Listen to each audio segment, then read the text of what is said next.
ذوالقرنین کے بارے میں خلاصہ کے طور آپ سمجھ لیں کہ یہ ایران کا ایک بادشاہ تھا جس کا اصل نام خسرو تھا، یونانی لوگ اس کو سائرس کہتے ہیں۔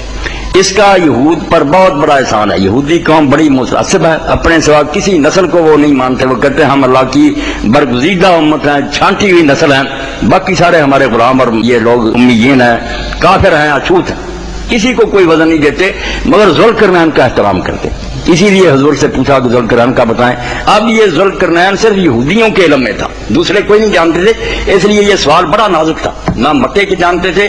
امتحان کے لیے پوچھا کہ آپ ذوالقرنین کا بتائیں۔ یہودی ان کا احترام اس لیے کرتے ہیں کہ جب بخت نصر نے حملہ کیا، مسجد اقصی ویران کر دی، یروشلم شہر کی تحویل بجا دی، ان سب کو قید کر کے لے گیا بابر، 70 سال یہ غلامی میں رہے، بہت لاکھوں قتل کر دیے، وہاں غلامی میں چیختے چلاتے تھے، مسجد ویران ہوگی جیسے اللہ اپنا دے، خانہ کعبہ کو گرا دے، مسجد اقصی کی یہ حیثیت۔ تو یہ ذوالقرنین کو توفیق، نام اس کا خسرو تھا۔ ذوالقرنین اس لیے کہتے ہیں کہ اس کا جو تاج تھا نا، اس پر جو سینگ دو بنے ہوئے تھے، اس پر عقاب کے پر تھے۔ اب استخر سے جو ایران کا دارالحکومت، وہاں سے مجسمہ نکل آیا پتھر کا بنا ہوا، ماشاءاللہ اسی طرح داڑھی ہے،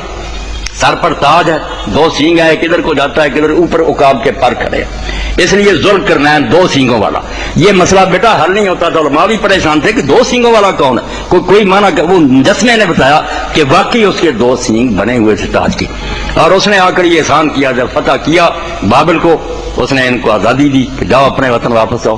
وہاں اپنے گورنر کو حکم دیا کہ مسجد اقصی تعمیر کرنے میں ان کی مدد کرو، بہت فنڈ فراہم کیے۔ اتنا بڑا احسان غیر قوم ہوتے اس نے کیا کہ اس کو یہ خداوند کا مسیح کہتے، وہ اللہ کا برگزیدہ تھا، ہماری نجات کے لیے آیا، اس کو ذوالقرنین کہتے، کیا خسرو،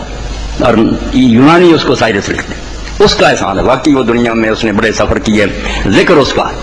لوگ کیا بات کیا دیتے ہیں سکندر رومی تو کافر تھا، وہ ہندوستان سے جب واپس لوٹا اس نے بابل میں جا کر خود خدا ہونے کا دعویٰ کر دیا۔ اس مرتد کا ذکر کیا کرنا، یہ تو موحد تھا، قرآن میں ذکر اللہ کو مانتا تھا، قیامت کو مانتا تھا، اتنا نیک تھا کہ جب ریت پر غلبہ پایا اس نے کہا ظلم نہیں ہم کریں، جو زیادتی کرے گا اس کو سزا دیں گے، ورنہ سب کے لیے معاف۔ یہ تو بہت خدا ترس اور پرہیزگار حکمران تھا، اس لیے یہ سکندر یونانی جس پر انگلی رکھ دیتے تھے نا امام راضی وغیرہ، وہ نہیں ہے، یہ ہے نیک بادشاہ جس نے یونانی ان کو یہود کو آزادی دی، اپنے وطن لوٹایا، مسجد اقصی تعمیر کرنے کو حکم دیا، اس کے لیے بہت فنڈ فراہم کیے، نیک آدمی تھا۔